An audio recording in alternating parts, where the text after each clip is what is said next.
Hey, welcome back to my channel. This is Mama Beauties here. Welcome. Hit that subscribe button and become a humble beauty. This is a place where we do not hate, we participate, articulate, and agree to disagree. It is a safe community where we just uplift one another and do not judge or bash you in any way, shape, or form. So welcome again. Hit that subscribe button, hit the like button if you're a regular, and just know that you are loved and welcomed here. I have not finished all my emails, you guys. I am flooded with emails, so I want you to know that I am getting back to you slowly but surely. I am answering each and every one of them. I used to only check my email once a day, and now I just find myself checking my email throughout the entire day because I feel like I have friends that need me just as much as I need them. So, hi, Chronic Life and BS and Dogs Pokemon. Hey. Oh, that's Sandra. Hey, Sandra. Hi, Paula. Hey, everyone. Okay, so remember a while back we were talking about NK and not NK, about Chris and whether or not Shanann was in the bed when he killed her. So, a lot of people told me that it was the fitted sheet that Shanann was found in. And so that substantiated her being in the bed. Well, I've done some digging, and I even missed it the first time I went through Discovery. Remember, we did the first 200 pages of Discovery, and I missed this. So one of my subscribers, God rest her soul, I can't remember who sent it to me, but they sent me someone reading Discovery, another creator, and they were talking about the master bedroom and the sheet that was left behind. So I tried to go back and look at the body cam of the evidence where the officer was bringing Shanann into the evidence and what she had been carried in. But I also read in Discovery that they took the sheet as evidence that Chris wrapped her in, but the coroner had put her on a fresh sheet. So I couldn't tell whether the sheet was a top sheet or a fitted sheet. You know, with a fitted sheet, it's bunched up on the ends because it wraps around tightly around the mattress. Well, I dug in Discovery, and I'm going to read it to you guys. Come to find out that the fitted sheet was left behind, which supports the fact that Shanann wasn't in the bed when he killed her. He would have wrapped her in the fitted sheet if that was the case.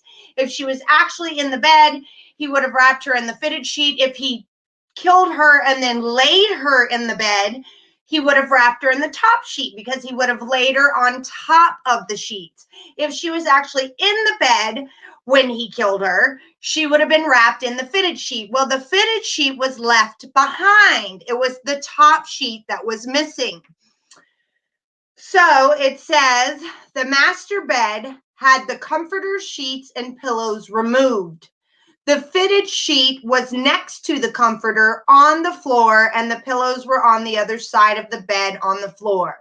So the fitted sheet was left behind. I personally, in my own opinion, and remember, we are doing this for entertainment purposes only. I am no investigator or anything like that. But I honestly feel like since that fitted sheet was left behind, that she was not in the bed when he killed her, that he put her in the bed later and wrapped her up in that top sheet and took her out, and then he ripped all of the bedding off of the bed, and the fitted sheet was left behind. So I'm so sorry, Chronic Life. That is horrible. And I'm sorry it took so long for me to figure this out, but I didn't want to come back to you guys and say, yeah, I saw that and it looked like a top sheet to me, because I wasn't 100% sure until I read what I read in Discovery and found out that the sheet that was left behind, that was later found in the trash, was the fitted sheet, which supports the fact that she was not in bed when he killed her, which might explain why those dogs hit in the basement. I feel like personally, this is just my opinion, that she walked in and he had already killed the girls and he took them downstairs in the basement. Or maybe he had killed one of the girls. He had killed Celeste and took her downstairs to the basement, and Bella was maybe sleeping in her bed, and Shanann saw on the monitor that Celeste wasn't in her bed. She went around everywhere looking for them, and that was his way of luring her into the basement, and then whatever happened, happened. But I honestly do not believe that he killed her in the bed anymore, now that I know that the fitted sheet was the one that was left behind.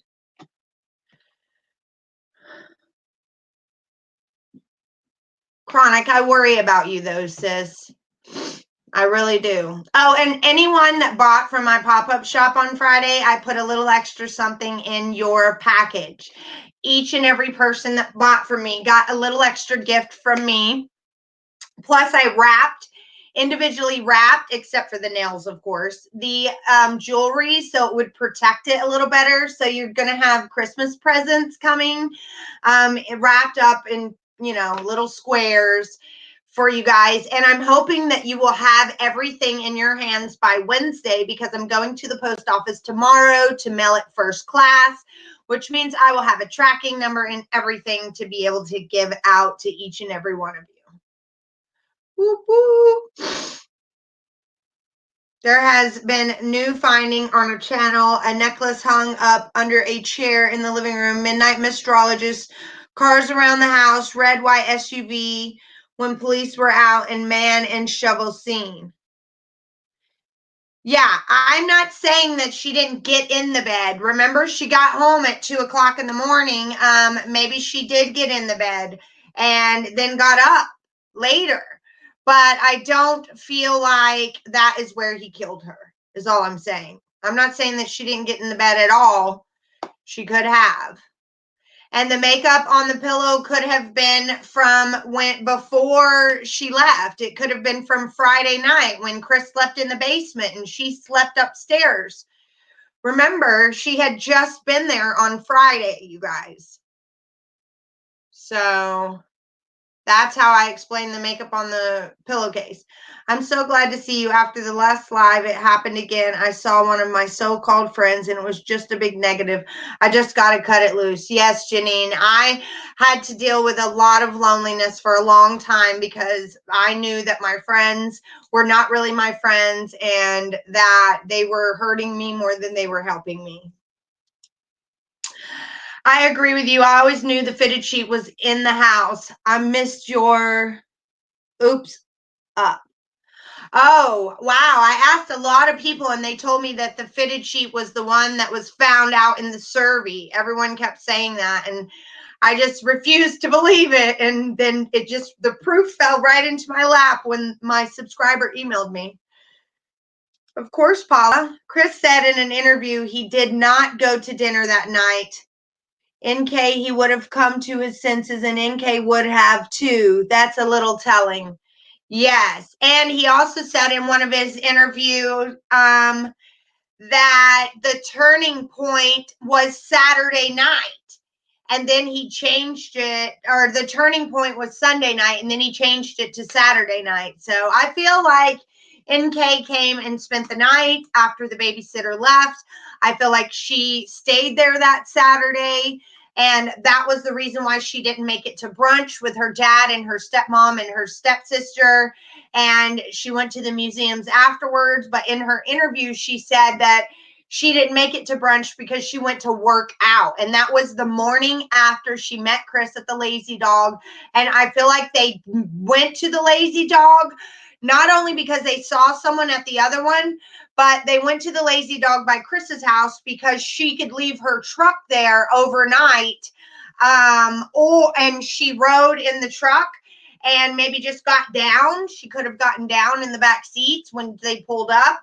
Evidently, the babysitter drove herself home that night. So she could have rode back with him, left her truck at the Lazy Dog, or she could have just waited at the lazy dog and until he told her that the coast is clear, and he let her in the basement so the girls would not see her. And that would be another reason why he kept being bothered that Bella got up. And they could have done the 111-minute phone call staged for all we know.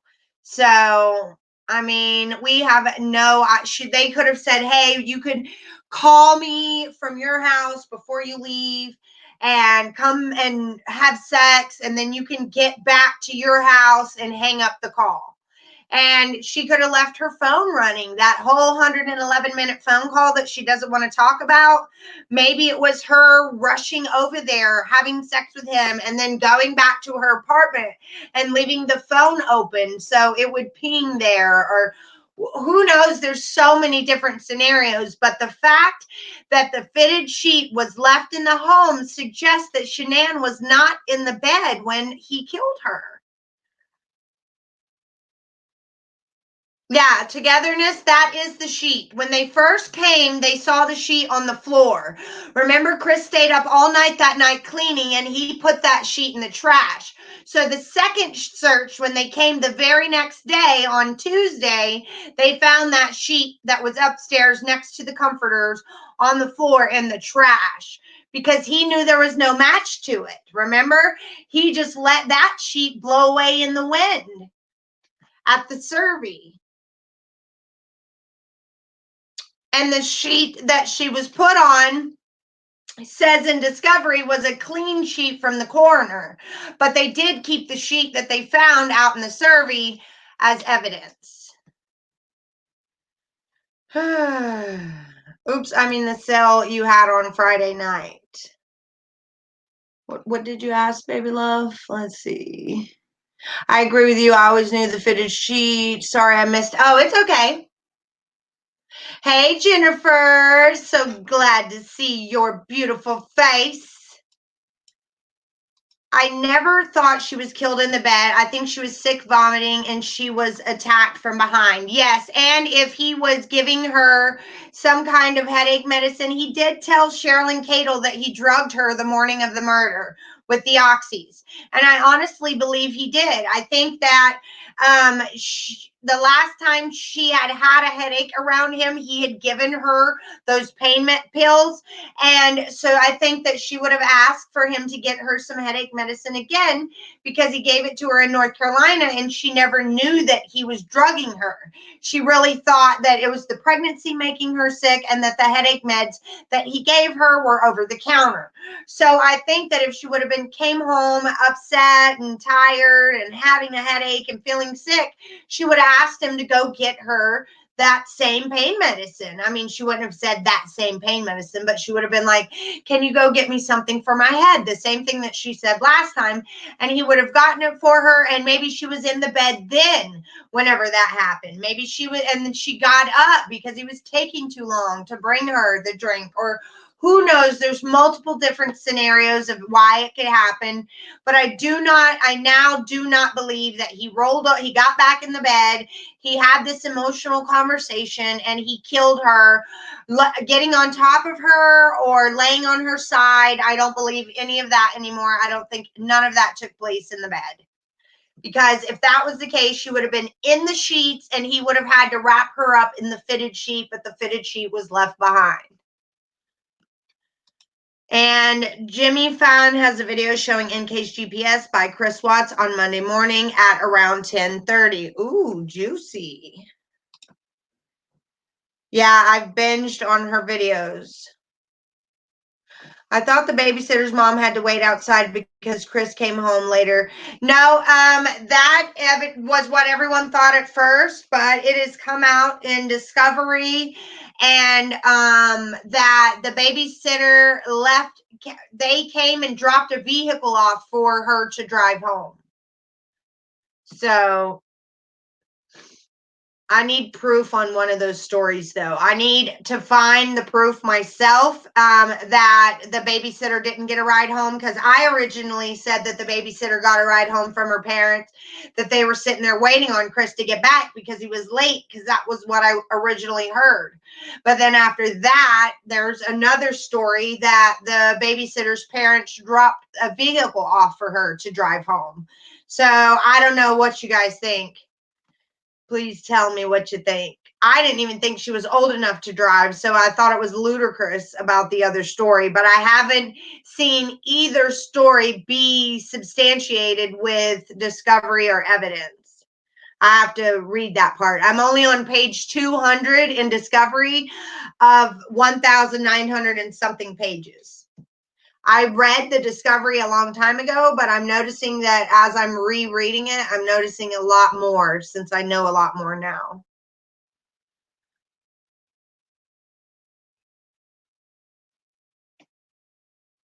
Jim Eva fan, if you guys want to go watch that about NK's GPS. But anyway, I wanted to jump on here really fast and let you guys know that I did find out that that was a fitted sheet. I also had somebody report me for not closed captioning my videos. I don't know how to do that. I've tried 1,000 different ways to figure it out. YouTube automatically did it for me for the longest time, and now all of a sudden they're not closed captioning anymore, and I'm sorry. I even spoke to this person this morning and told them to give me a little bit to figure it out, and they reported me immediately. So I just can't please everybody. I did find out that the only way I am legally obligated to do closed caption is if it had previously aired on TV with closed caption. And this is all original content, so I don't think that I'm held to that same accountability. But if I knew how to do it, I would do it, you guys. I promise. I want closed caption on there. I want everybody to be able to watch and hear this, but I don't understand why it's not all of a sudden on there anymore. So just bear with me. Thank you, Sarah. This person told me that I was legally required to have it. They reported me to YouTube. And then YouTube sent me a message saying that I needed to go to that video and either make a statement saying that it's not legally required, or make it closed caption. And so I was freaking out all day trying to figure out that. And I'm just like, it's almost like just something that they couldn't get me for privacy. They couldn't get me for copyright. So they figured they just do that and report me for that. So whatever. Yeah, people are crazy. Her toxicology report showed no substances. I'm confused because there's no defense wounds. Right. I know, but there's lots of ways to kill people and them not have defense wounds. The only thing I'm saying is that the fitted sheet that was found at the home left behind was fitted. I had a lot of subscribers that were telling me that the fitted sheet was the one out at the Serby, but the discovery says on page 50 that the master bed had the stuff pulled off of it, and beside the comforter on the floor was the fitted sheet, and the top sheet was gone. So that is just all that I'm clearing up with everybody. And Felicity, the toxicology report, yes, it didn't show anything, but we could have gotten the redacted version. We might not have gotten all of that. Who knows? We didn't get all of the discoveries, so maybe we only got the observations of the autopsy report. There's an observation report, and then there's the actual detailed toxicology and all of that report. So hopefully it'll come out later on in the end, whether or not she had oxy in her system or not. That would be wonderful if somebody could answer that for us. But I think the only people that would know would be her next to kin, and they really owe nobody anything or no answers. So maybe when Sandy writes her book, she will clear all this stuff up for us. But until then, we only have our own speculations and our own guesses. I know. Are you going to do Ronnie's interview before the confession? We are right now covering Chris's confession. We're in hour 2 of Chris's confession. So I don't mind covering other interviews. We can all like suggest who you want me to cover next. But right now I want to get Chris's 5-hour interview wrapped up before I cover any other interview. And we still have 4 hours left of it, Patty. It doesn't take long to make someone unconscious with strangling. I don't know. The prosecutor said that it was a passionate crime, that it takes up to 4 to 6 minutes to kill somebody with manual strangulation. And they even talk about that in Chris's interview. He could have her knocked out within 30 seconds, and then it would have taken him another 4 to 7 minutes for him. Yeah, and you know how when Tammy was asking him ways to kill people, he did say you could hide around the corner and wait for them or something like that. It was really bizarre, one of the things that he did say that you could kill somebody by doing. I watched a video today where they spotted a necklace under the chair in the living room. It was there with when the defense came. But gone after the unknown woman was reported going in the house. Maybe it was her favorite necklace. Maybe it had sentimental value. I can't believe they let the defense in the home like that. That's crazy. He speaks in riddles and circles too. I'm dizzy. Whose necklace was it, Lulu? Did they say? That's the video address I saw. Why do people have to report someone trying to do something good? I'm sorry you had to go through that, Mama. Thank you, Steph. Where was I? Lulu, that was a toy necklace. My daughter has the same beaded toy. I think it's Sophie or Frozen, but it looks the same as my daughter's. They didn't say. Crazy, the police never found it. I missed you, Mama. I'll write you later. Thank you, Brandy. I love your emails. This was in Discovery and the breakdown of toxicology, and it shows alcohol, which is normal due to decomposition. Yeah, I knew that. I knew that, Felicitas. I knew about the alcohol because I wanted to know about the alcohol too, and people said it was normal from decomp. Still crazy the cops didn't grab it, though. Hey, girl, hey. You can render the unconscious first and then cut off the blood and oxygen supply. Yeah, and that's why I think he's saying that about the girls, is because he knows that people can be smothered unconscious and still wake back up. The cops dropped the ball. Yep, cops dropped the ball. It's 5 minutes to strangle, Patty says. Hi, everyone. Thank you for your support. I have emailed. I do feel better knowing you guys know what I'm going through and all are willing to help me. I'm in bed, so may fall asleep while listening. Oh, I'm so glad you reached back out. That makes me feel so much better, and I will get right on those emails. As soon as I get off of this, I'm going to watch The Walking Dead, and then I am going to get back on some emails. So I love you guys. Thank you for all that you do. Thank you for listening to each other. Thank you for helping one another and uplifting one another and sharing. Thank you so much for sharing your tragedies and your trials. You have all humbled me more than you could ever imagine. And I just want you to know that you are safe here. You're welcome here. And I can't wait to see the miraculous things that we do for each other just by keeping everybody in a good place. So thank you. Thank you. Have a wonderful night. And I will see you guys tomorrow with Chris's part 3, his the 1 hour to the 1 hour and 30-minute mark on his Wisconsin interview. So love you bunches. Bye, girls. Bye. Bye, boys. Bye.